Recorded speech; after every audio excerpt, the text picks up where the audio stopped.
Thank you for joining Anne's Art Desk. These videos are brought to you by the City of Palo Alto and the Palo Alto Art Center Foundation. Yeah.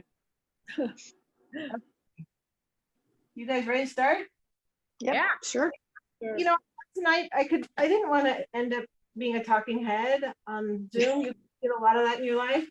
So I want you guys to think about tonight as doodling, but with paint and better supplies, so that instead of at the end of it, you get a doodle, you get a painting, right? Okay. Joan has already kind of seen this exercise. We did it together and I kind of piloted it with her. So Joan, I hope you're not too bored. Hope you have fun anyway. So the idea, You can never get enough of doodling. I know, and it's, you doodle a lot, right? Most people who have an art bug doodle a lot. And the way to start this is to just put a few marks on your canvas. And if you feel like, oh wait, I didn't lay my paint out because I didn't know about this, you can please mute your camera, mute your microphone while you do so, and just lay out some paint. You can also do this entire exercise with markers, crayons, colored pencils, or whatever. So I did put up all these. Let me actually, since I'm now teaching, re-spotlight myself.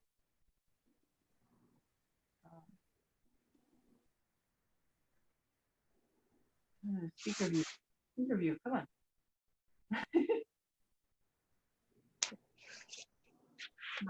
Trying to get Zoom to cooperate is always sort of like asking a cat to go somewhere. There we go. So I did put up all these sort of examples of abstraction, and they're not great examples. They're just like what came to hand.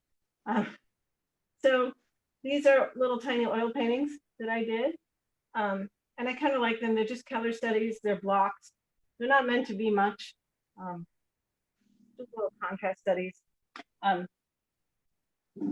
This is kind of the first abstract painting I ever did. And so I call it Origin. I kind of like it, and I've kind of kept it for that reason, because it was sort of number one. And you'll notice that it's like shiny. I literally stuck gold leaf pieces into the wet paint. And the other interesting thing about this painting, which we may do as an exercise, is I chose 3 fairly random primaries that I don't usually paint with: yellow ochre, this kind of hot pink, and a green.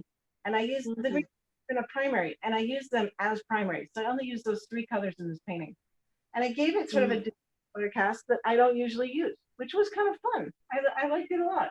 And it introduced me to some colors that I don't usually use. So that I wanted to show you guys that, because it was such an early abstraction piece for me. I had this wonderful student who asked me, I love all this landscape stuff and still lives, but where does abstraction come from? And I was like, I have no idea. So I spent like a year and a half trying to figure that out. And so we'll talk a lot about it in this class, but we won't necessarily discover where abstraction comes from.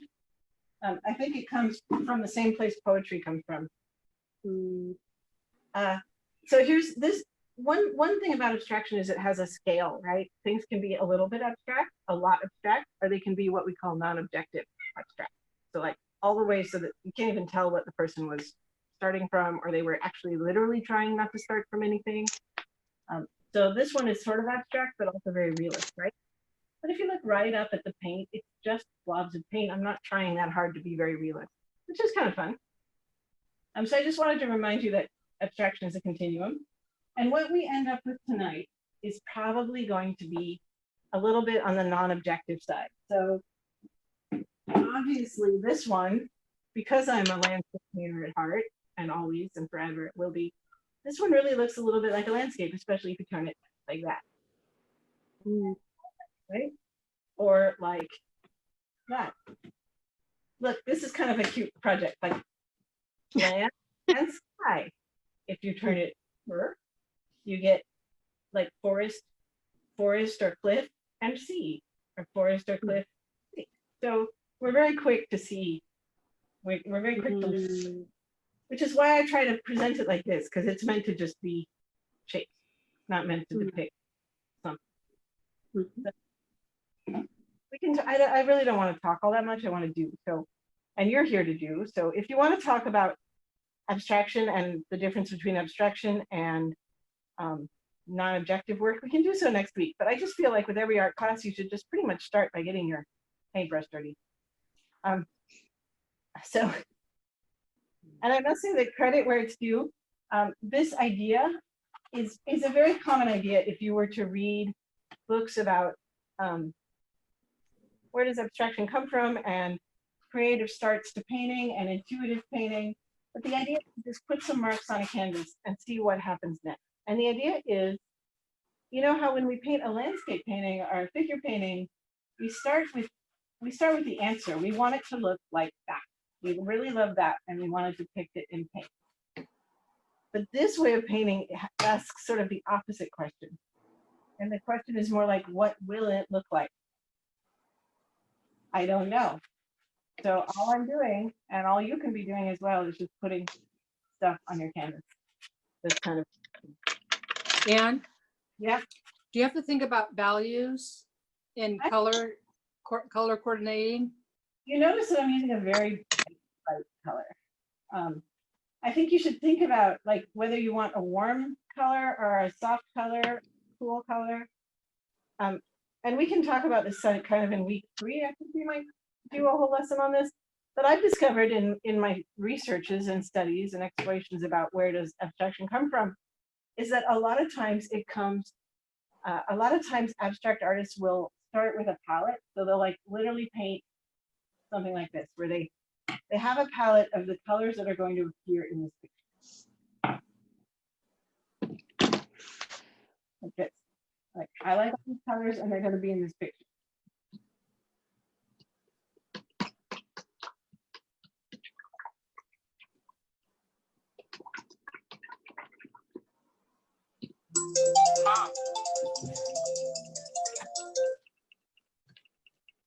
So you can think about, one thing that you might want to do, and this is probably a really good exercise for this and for the homework I'm going to give you, is to just like come up with some nice colors that you think might be in the final painting.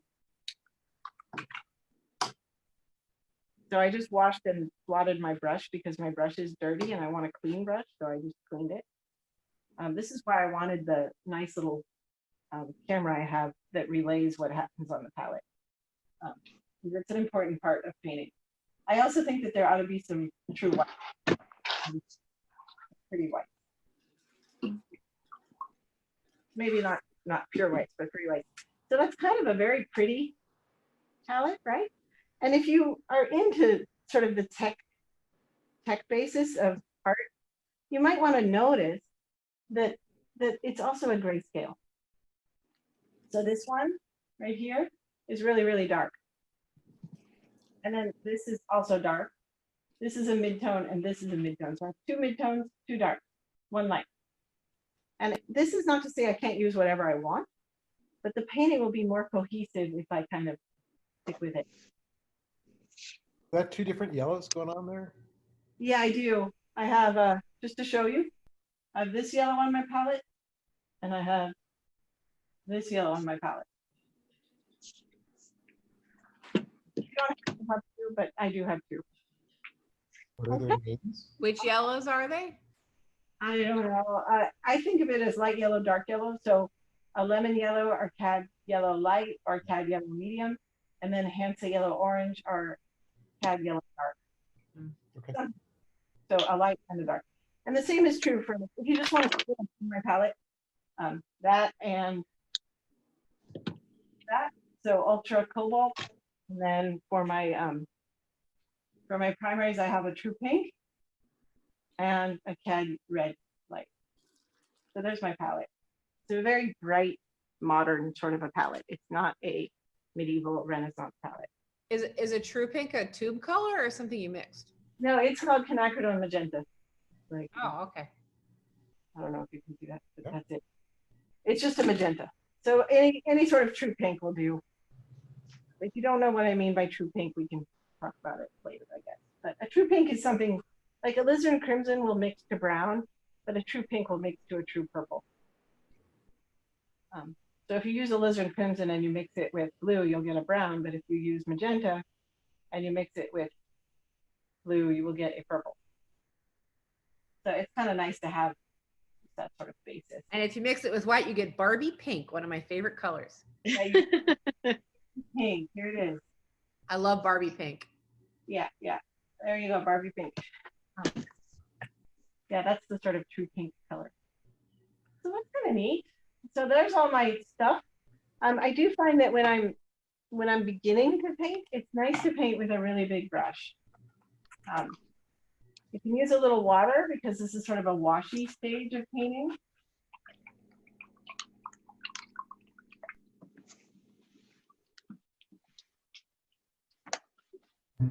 If you aren't actively speaking, would you mute your mic? You're welcome to always turn it back on if you have something to say, but otherwise we get a lot of clicks and clanks through the Zoom call. Nice. So right now all I'm doing is, and think of this literally as if you were sitting on the phone listening to some terrible, who will be with you? Your call. This is, you want to be sort of in that same, I'm not listening, I'm just filling my paper with loops and swirls. And you literally can fill it with loops and swirls. It doesn't have to be my sort of blocky, diagonal stuff. It can be whatever you want. I do know that several artists will start a painting with a message. Or they'll just choose a sign. I'm going to paint a painting based on the shape 4, and they start painting 4s. So you can kind of just use whatever you want. I kind of like those pieces of paint up there, so I'm going to keep them. Something I do find is that I often put down a very rich and very dark undercoat, and then kind of later in the painting I'll add some light. But that is a style thing. You could start the other way. The idea here, though, is that there's a wide variety of stuff happening. You remember, if you've been in my classes and you've listened to me yak long enough, composition sort of relies on an imbalance to be interesting. Like a halvesy composition is not all that interesting. So you want to have it be, some darks, some lights, but not 50-50, more like 70-30 or 80-20 to be interesting.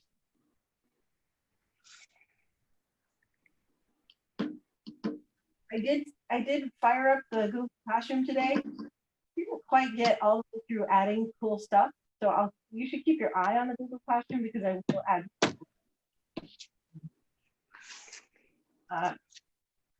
Sort of lessons I've given elsewhere or websites that'll be fun to look at, that kind of thing. And you also, if you find good stuff, please add it for your buddies here, because that's also a very fun thing to do. It sort of becomes a private Facebook. Does anyone have any questions? Nope. And the idea here, what I'm trying to do here is just sort of fill my page. Not super interested in, but you'll notice that there's more orange than there is purple and blue, like it's value switched. Something I noticed is that the, see how it's not, this light is too bright. I'm gonna turn this one down a little bit. Is that better? You can see it better, I think. Right.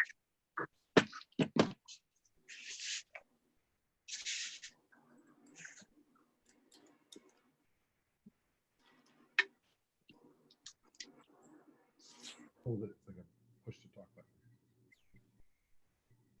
Purple and yellow are my high school colors. Go Lake Braddock Bruins. Oh, okay. I don't even remember what my high school colors were because I had no spirit. I was in the band, so I was forced to wear them. And then my college colors were blue and orange. And it was only when I started taking art classes, I realized those are all sets of complementary colors. Red, green, purple, yellow, blue, orange. Yep. Now that I think about it, it was red and white.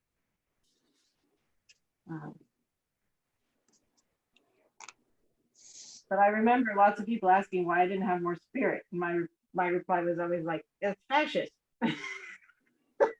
Not very nice here. Anyway, so at this point, my canvas is really, really messy. Oh, I liked that little yellow thing I just lost. Oh well, hold on. So it's super messy. And the idea here is that you want to start kind of messing it up even more. And the question is, you have to stop running your mouth and your brain and thinking about what kind of painting this is going to be. Because I find that when I ask the question, where does abstraction come from? It comes from asking the question rather than knowing the answer. And that's sort of where the joy of abstraction resides. So you guys all agree? I didn't. Yeah. Any questions at this point? I think something I need to do is I've used up a lot of yellow. When I started painting, I had or many years ago, I had this paint maker who put paint in caulking gun tubes, and I still miss them. Okay, a little bit of yellow. So there are lots of ways you could go at this point, right? You could start putting little dabs or deciding you love pattern more than anything. Like if you really want to bring up this idea that I'm doodling, then I want these sort of small repetitive strokes. Or little circles or big circles. So the idea at this point is to like, what mark makes this picture more interesting?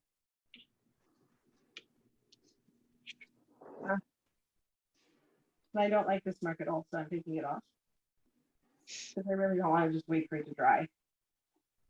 But I really hate this color. So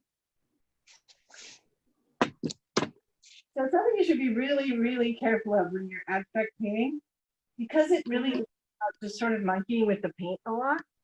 Be really careful not to let the paint's intensity fade away, because it's going to hurt you over time, and you're going to spend hours on a painting and then realize it's really, really muddy, and you're really, really sorry, and you want that time back. Are you using acrylics or oils? No, this whole class is going to be painted in acrylic. So yeah, I'm actually using my acrylics, which, you know, I sort of feel like I always kind of painted in acrylics because people paint in acrylics, but now I have started to, I'm sorry to say it, I've started to love them for odd reasons. So They don't stay wet nearly as long. You really have to work quickly or they dry. well, let me just talk about my palette for a minute. That's a good segue. So I have this Stay Wet palette, and this really is the magic. So it's a little, there's a sponge underneath. Let me find a corner. There's a little sponge underneath that's all wet. It's saturated with water, right here. And then there's a permeable layer of paper on top. And so it's kept wet from the bottom, which means I'm not struggling quite nearly so hard with the difficulties of paint drying. And then if you have a little spray can and you're just kind of constantly at the, you know, spraying down the palette, it to me, it feels a lot like oils all of a sudden. So I think that's a big reason I sort of made my peace with the medium. And I'm really, really happy about that, because I was always like, it's fun. But I just got really frustrated all the time. And now I'm just not nearly so frustrated. I want to share something. Yeah. I just found out this spray that is a sprayer that is actually a hair thing. Yeah. And it's wonderful because it's this very fine mist and very reliable. So it's very consistent. That sounds And I found that in a ceramics class I took like a month ago. That sounds really nice. Like an Amazon, and I think it's called Flare something. Okay. I'll look it up and I'll add it. You can add it to the stream yourself, but I can do it too. I'll find out the name and I'll do that. Yeah, because it can make it. These little improvements to the stuff is just so nice. So you can see me that I'm literally doodling on my paper. And maybe I hate these, but it doesn't matter. They can go away later, you know? Something that I find happens a lot is when I add light stuff, other things have to become darker in order for the story to be told. Something that one thing that really helped me on my way to being an abstractionist is I painted a whole bunch of rather not successful, very large landscape paintings. And I didn't know what to do with them, but they were all very rich hued and dark. And so what I did with them was essentially just palette knife beautiful colors on top of them. And I found that I was much happier after that.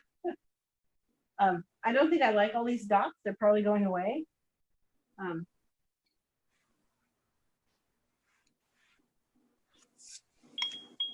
I do find that, I'm sorry for this, it gets a little Yoda or Buddha over here or whatever, but I do find that it helps me to abstract paint if I think about a problem I want to solve. I find that kind of sweet. It kind of reminds me of those African things they do with liquor tabs. Oh yeah, yeah. Where they're just kind of pasting them and making a beautiful collage. Yeah.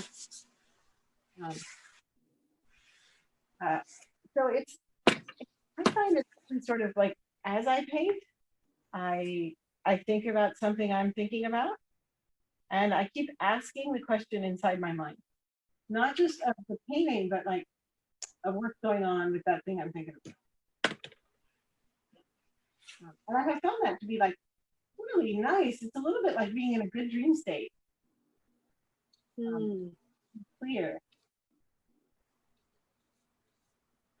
I think you'll find that if you start boxing things, things look like a city pretty quickly. You know, like all of a sudden this looks like lit windows. And you're pretty quickly like, oh, look, there's a little hole there, and we have some ventilations and a pillar, and all of a sudden we're in the city. Oops. So one of the things I did want to talk about tonight is how quick it is that we start thinking about what's the image that's being conveyed here. And I think you have to think as an abstract artist, are you going to be somebody who flattens the figure and makes patterns and changes the perspective like Matisse? Are you going to be somebody like Jackson Pollock, who flings the paint at the wall and just the gesture and the memory of the gesture is what's beautiful about the artwork? You see how there are two different ways of painting? And you can walk from one to the other, it doesn't matter. But you have to think about what you want, like who you gonna be. You know, what I was actually thinking of doing is I started making, when I did this with Joan, I started making these really beautiful little shapes like this. And then all of a sudden we had this like swarm of fish swimming through the canvas. So I guess the idea here is, do you guys want to share what you've been doing? Like, I'd like to see what this has prompted, like my random yakking. Because it feels pretty. I've just been drinking and enjoying watching you, but I'll Okay. Okay. You can also post things to Google Classroom if you want. But it's also, I like your approach. Usually Teresa is up to something. Oh, here's Larry. Very neat. Doodling. Yeah. Very cool.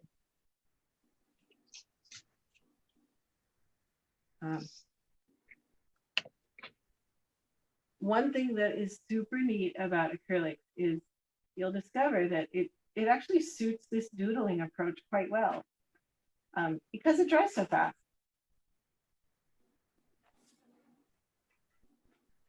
So you can just doodle over the top of whatever it is you just worked on.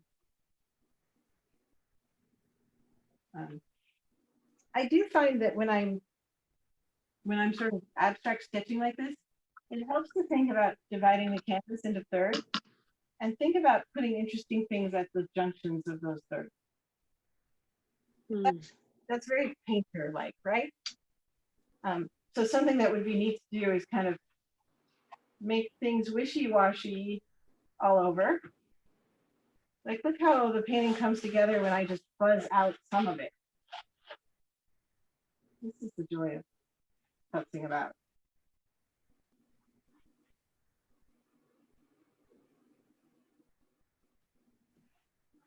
So now I have a lot of midtones. I have a lot of neutrals that just kind of happened because I mixed. And I have a few places where there's a sharp contrast between lights and dark. And I kind of like this line that's forming here. So I'm going to keep chasing that a little bit. So let me see, I want this and that. See, this is where we need the easel. Oh, the top. So look how if you put in a horizon line, somebody's going to say, wow, that's a nice landscape. Pretty quickly. Mhm.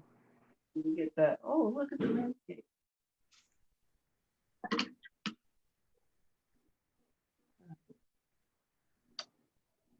So that's kind of interesting. Let's see. This is looking better to me. Like every change I make, I'm like, I don't know about this. Painting live on a little bit nerve-wracking.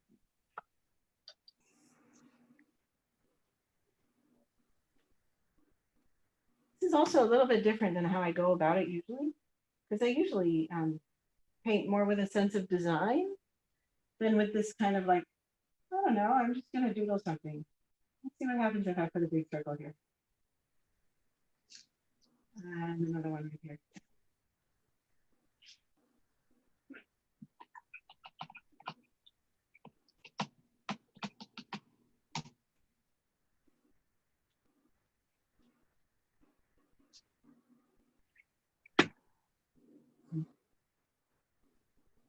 So,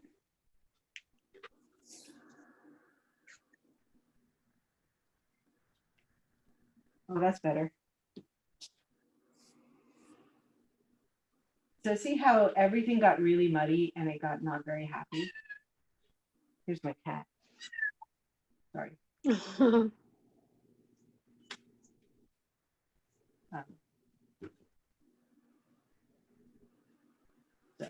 that looks a little better. It's kind of hanging together better. All right. Any questions at this point?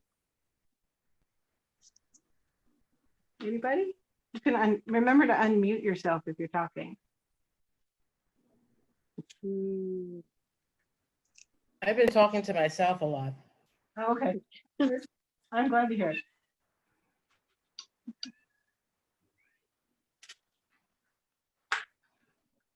I kind of like the idea of this like dark line kind of walking off the other side like that. And I'm going to darken it a little bit more. Notice how my pure colors, I'm not using a black, a white, or I'm not using a black, sienna, and umber or anything. I'm just using colors I showed you because that's really all you need. And the pure blacks, or the pure blues and reds act as a black inside your paint. That's what they're doing there. So it's actually starting to look like something that might be finished. Do you guys want to keep doing this or shall we reset to something else? I'm enjoying it. What? Are you enjoying it? First- Keep thinking about it Yes. and keep doing it. But I always have, you know me, I always have another exercise with me too.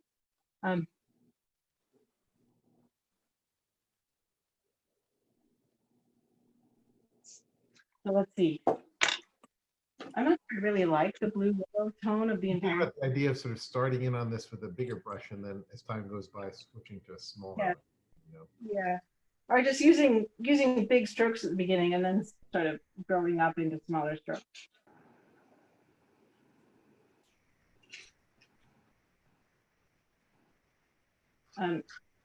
You know, a lot of you have studied with me before, so I didn't want to just do the sort of, you know, here's composition, here's value. I wanted to do something else.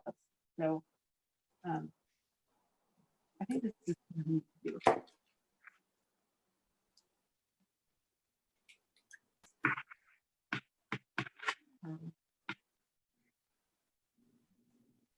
But notice how when I put a pure white in, the whole picture sort of, you can see the picture change Yeah. in a big way. So the sort of, it almost feels like the balance is restored, because without something light, it doesn't really look like. Mm.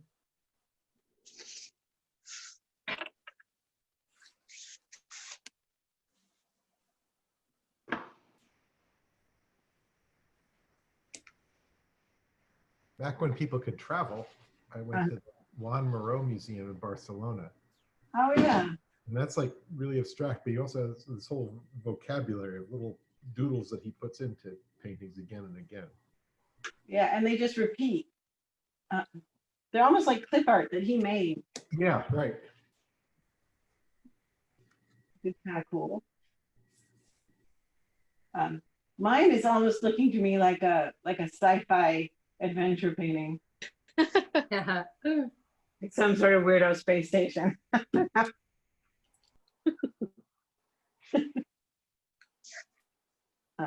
And actually, I have a friend who has made a little side gig. He actually has a really powerful plein air practice.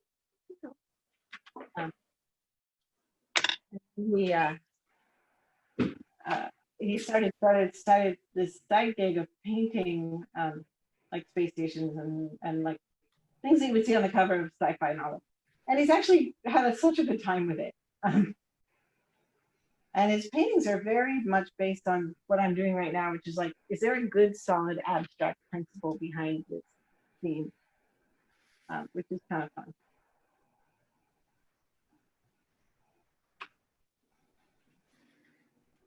Something that's just important, this is sort of a general note for painters out there in general, is if you've made a line like this, you have to choose whether you want to keep that line or whether you just want two shapes to meet and the line to result from the two shapes meeting. That's just a judgment call on your part. But I want you, if you're painting, you might want to think about making that judgment call and making sure that you did, and it's not just accidental what you're painting.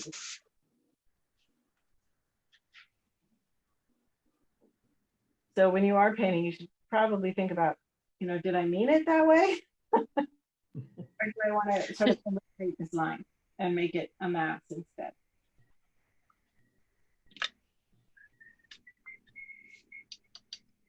Because a draftsperson designate things by line, but as soon as you start mass drawing, then you're designating things by having them be different values and different colors. And that's the difference between mass drawing and line drawing. If you mix your darks together, your dark pigments together, you get an even darker dark. So that's kind of fun if you want to punch things up a little bit.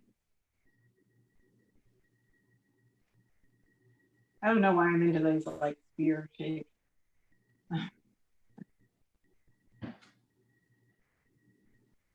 My favorite painting, my favorite set of big landscapes, or big sort of abstracts I ever did, is this group I called Cloudscape. They're on my website, and I sold a couple of them.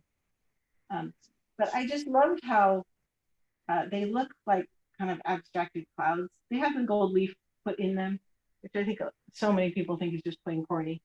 I don't know. Any more questions about like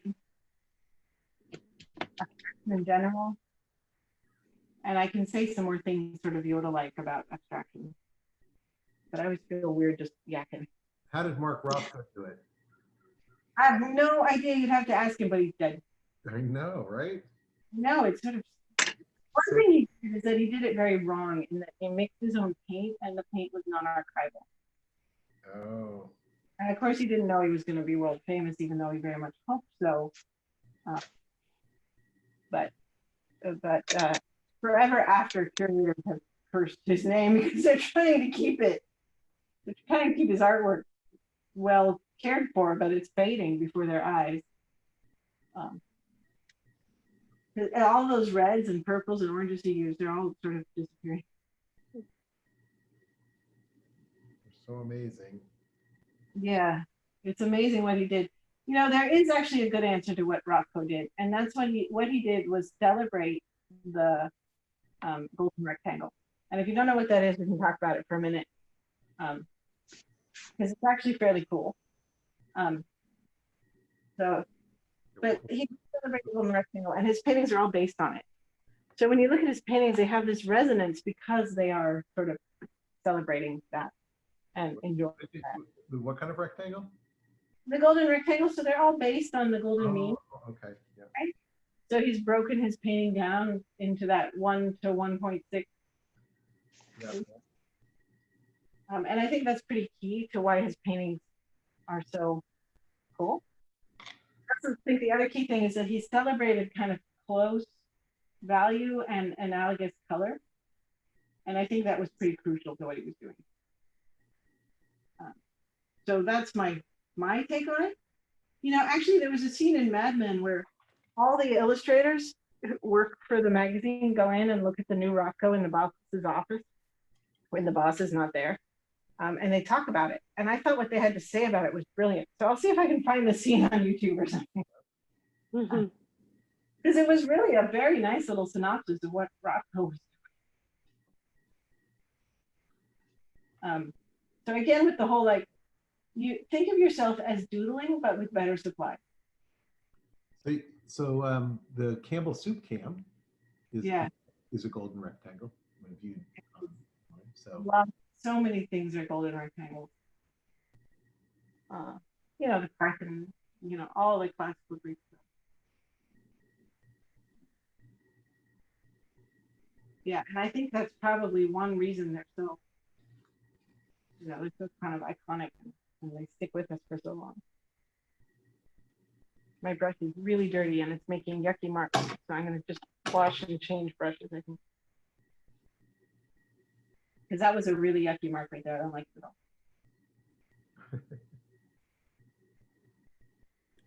Are we unmuted? Sometimes when I'm doing these sort of scribble paintings, I think of the traveling salesman problem because you start with 3 colors, but then you don't want any of the same colors to be next to each other. You know yeah, I don't know. I think it's all fine. You notice that I started out with the orange kind of traveling all over and I keep kind of pushing it away. And I also keep going back and putting brighter and cleaner color back into the painting. Because I've noticed that as I sort of muck about trying to find my way, the color hits me.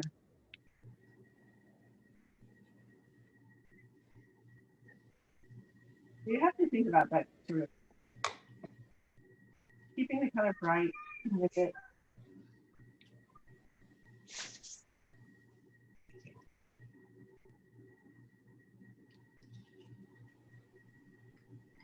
Because how many are you supposed to be able to do with the traveling salesman? 4? 4 you can color 4 in that. colors? 4 colors. Yeah. 4 colors. It's like the map problem, right? It's more Right. So I have 4 colors, but I'm not able to do it because I've messed it up somehow here. Oh well. I'm gonna have to add a 5th. I don't know if I like how solid these spheres are. Something I want to do to them is kind of muck up a bit. But notice how, like, right here in this part of my painting, that's where the magic is happening. And the rest of the painting is kind of holding up that spot in the golden rectangle ratio. You know, everything's kind of pointing you there, and then you get to go out.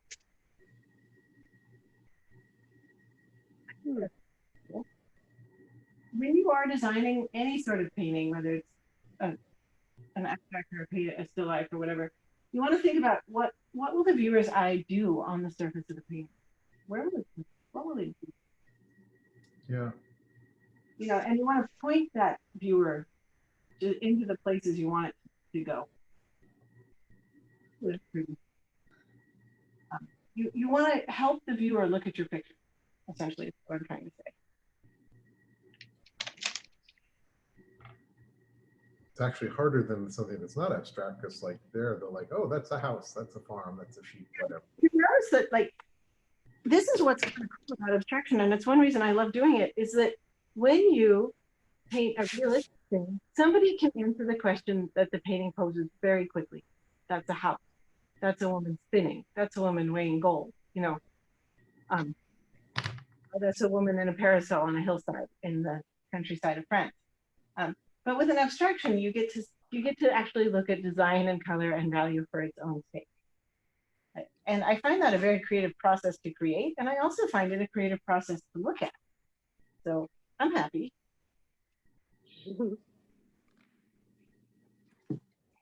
Which is kind of neat. It's kind of a different thing. So something that you do when you're painting abstraction is you're asking the question. You're not like, okay, the answer is over there in the field and I'm looking at it. The answer is somewhere inside the conglomeration of you that is artistic inspiration, design thinking, iteration, prototyping, all that. Like, what is it going to be when I'm done? Maybe not much. Maybe a canvas for another day. Maybe the best thing you've ever painted. I don't know. You can chop it up and make a collage. Yeah, you can. Yeah. It can be dumpster fodder. It can be anything. I don't know. And I must find that one thing I love about abstract painting is that I love that it can be anything. I find that very creative and very cool.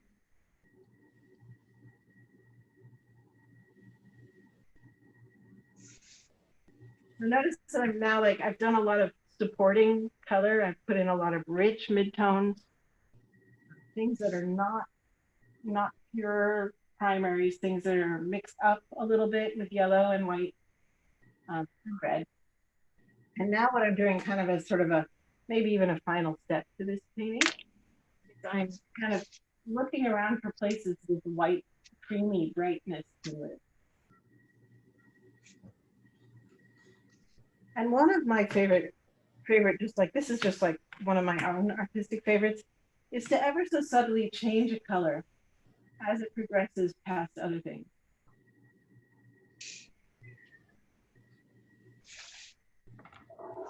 Indeed, this looks sort of like a tree fort on the moon.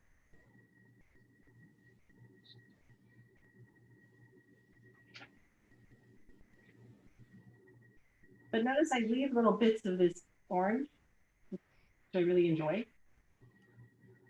underneath, and I let it shine through.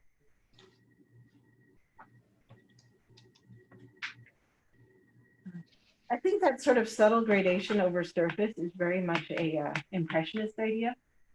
Like over here, the light's over here, and then on this side of the painting, it's less light. It's also a Rembrandt thing. He did this a lot in his portrait.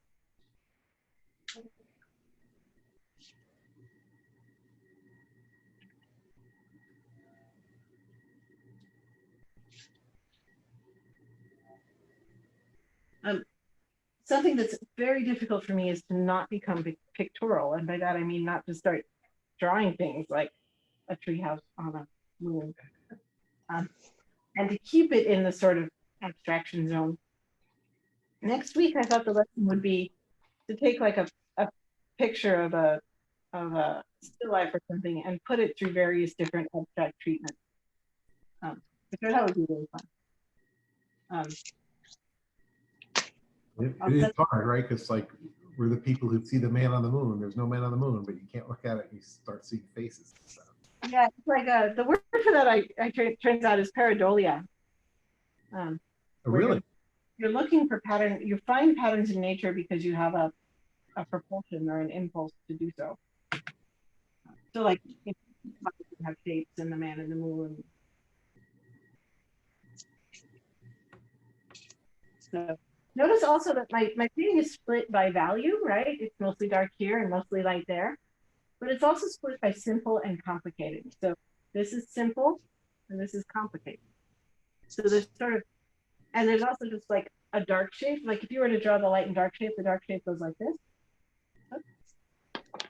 And then the light shape goes like this. And it's all this stuff up here. How about just turning it over and trying? Yes. Like, does it look better like that? Does it look less crazy like that? Or does it look less figurative is what I would call that. Yeah, right. Yeah, figurative is a term I feel like I should visit because it's sort of deceptive. In sort of the abstract world of modern art, figurative means I can tell what it is. It doesn't mean that's a painting of a person. right? Yep. So figurative art, it's just, I just wanted to tell you guys this. Figurative art means paintings where you can kind of tell what it is. Like the woman descending the stairs. It is a woman descending the stairs, but it's pretty far off. So when people talk about figurative art, you should be aware that they're saying, I can tell what it is, rather than it's a picture of a figure. Now, figurative art can, of course, be pictures of figures, but it also includes abstracted cats and cornfields and crows flying over the field. Also figurative art. You know, whereas like Mondrian and Miro and who else? They're all non-objective people. Cy Twombly, the big, beautiful things that Gerhard Richter did with a squeegee. Those are non-objective, but you can't really say much about where he got these ideas. Whereas like the Matisse paintings, which I just am smitten with, you can really see him flattening the forms, simplifying things, exaggerating patterns and shapes. But you can also tell it's a woman on a sofa wearing a purple striped dress.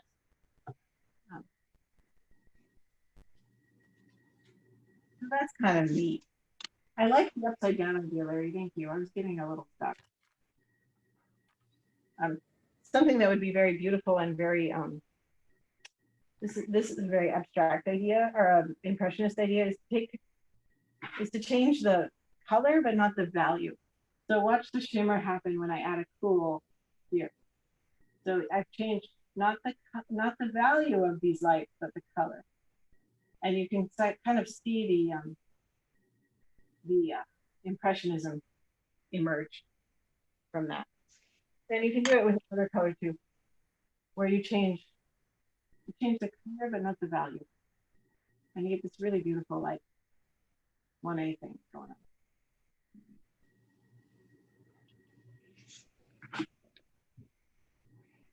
So I'm gonna make all this with my CAD red light instead of my yellow red light or my yellow light.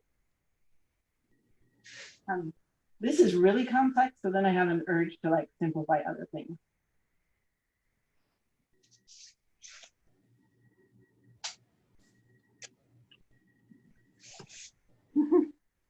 That was fast. I went through all of my paper towels and it was a giant scare.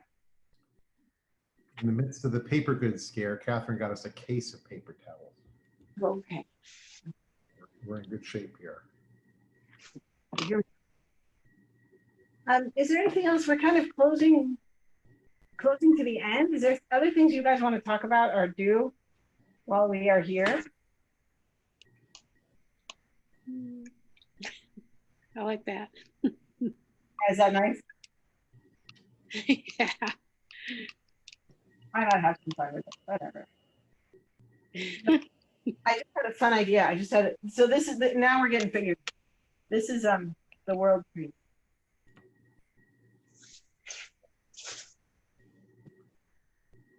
Uh-oh, she's let the landscape painter out. No, it must be after 9. Yeah. The words ran out. Yeah, I just like negative shapes, and I think one thing that you kind of build on for abstractive ideas is that you need stuff where shape is enclosed, like here. And people love looking at the difference between this and thinking about which is in the foreground. You can help them, they will appreciate it. But there are an awful lot of paintings that are about making the viewer do that. I kind of like them. Some paintings seem to me to be truly painted to irritate the viewer. I don't know if that's a good idea or not, but you can always try it. Like by disorienting them and leaving them there? Yeah, like there are moire pattern paintings. Oh, yeah. Literally have created a piece of artwork that makes your head hurt. The art bunch, they literally trying to boggle you. So yeah, it's there. I don't know if you want it or not, but it's definitely there. Kind of like the world tree thing. Mhm.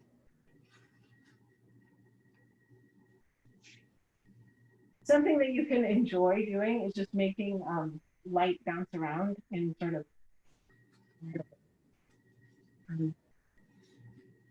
And the more you paint the real world, the better at this sort of pretending you would be. Hmm. I think a lot of people think I'm going to paint abstract paintings because then I don't have to draw. And I'm really, really sorry to tell you this, but that's sort of the opposite of true. I think you may be able to get away with not being able to draw, but you're going to have to design up the wazoo. So if you want to paint abstract paintings because you don't want to draw, then study design and composition because it will help not draw. That the stuff like steel yards and stuff like that. Yeah, and like thinking about golden rectangle and whether you want it or don't want it, Yep. whether it's part of your worldview, using it for the purpose intended or using it against the purpose intended to potentially irritate your viewer. All those things are kind of things that might help you in your mission to not draw, which I think is, it's not that hard. And I don't say this as somebody, naturally gifted at drawing. I say this as somebody who has been around drawing a lot, has taught a lot of people to draw, and has seen a lot of people make great leaps forward. So I do hope that if you feel like I want to paint color fields because I can't draw, but I would secretly like to draw, then you can learn to draw. Almost everybody I've ever met can draw. Even me. Yeah. Stop looking around the corner. And your design skills are out of this world. So I'm not so worried about that. The fun thing that you taught us that I see sometimes now in paintings and drawings is the incredible urge to look around the corner. Yeah. Yeah, we all have that. I think that the reason people say I can't draw is that they fall into that huge urge to like move their head a little bit to the side and draw the other side of the cube, and hence they draw a drawing that they think is not accurate, when in fact they accurately drew the front and the side of the cube. Just- Yeah, it's really common. That was a fun evening. I spent one evening, I was at some by myself without my kids, and I spent one evening sort of asking the internet, what is it about drawing that is so difficult? And it turns out people have done science on this. So I read all the scientific articles, and indeed the answer is people want to look around the corner and into the cup. Yep. They know it's there. They know it's there and they want to see. And it's really funny. It's kind of like the cat, The cat wants to know.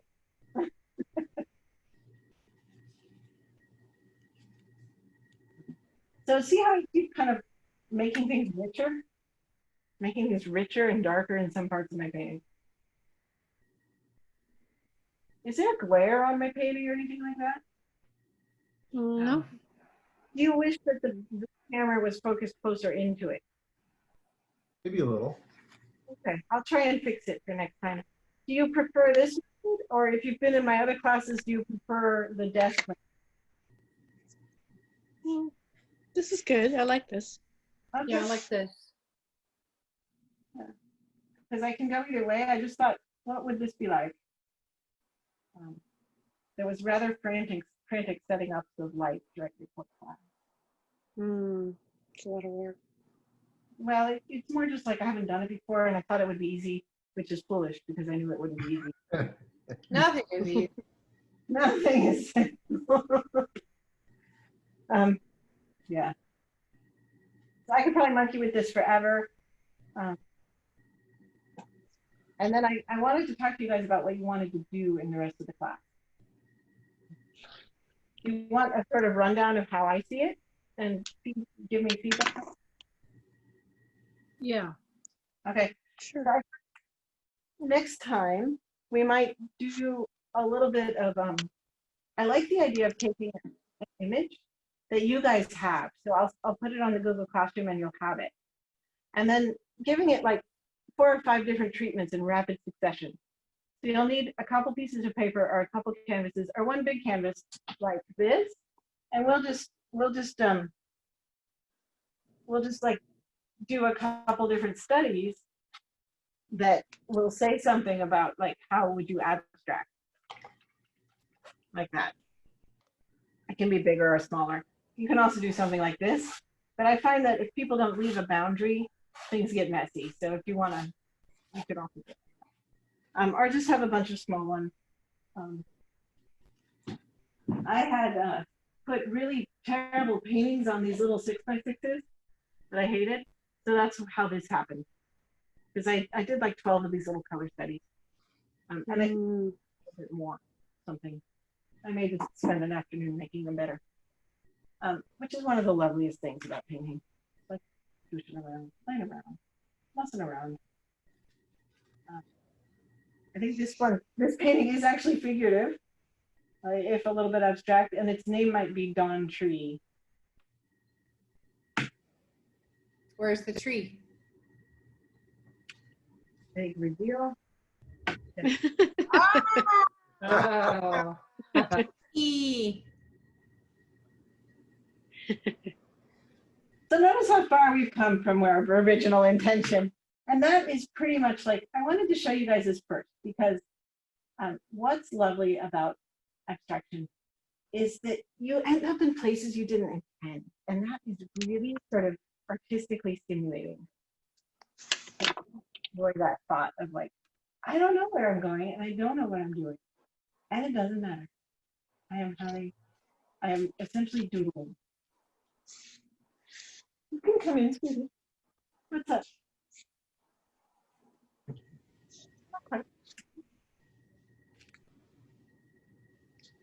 Those bubbles at the bottom look like Linda the Good Witch is going to pop out of one to me. Something. I don't know what that's about. That's something.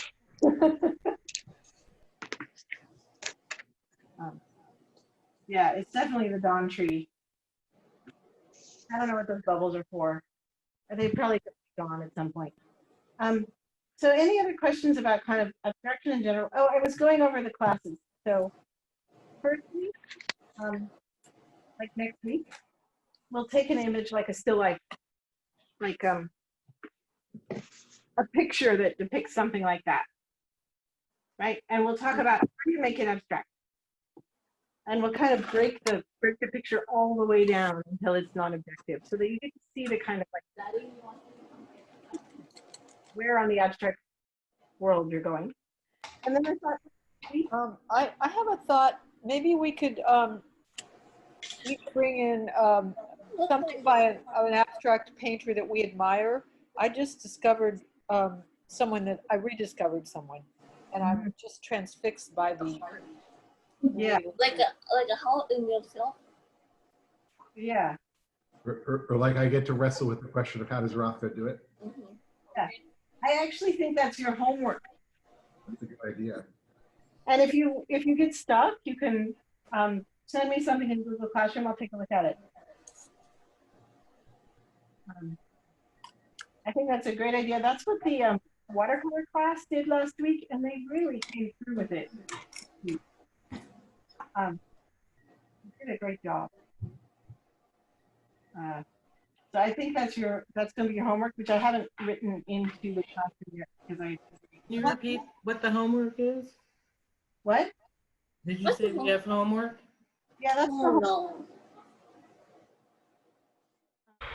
Please join my Google Classroom. The ad code is Tango, Echo, November, Victor, Oscar, India, Yankee.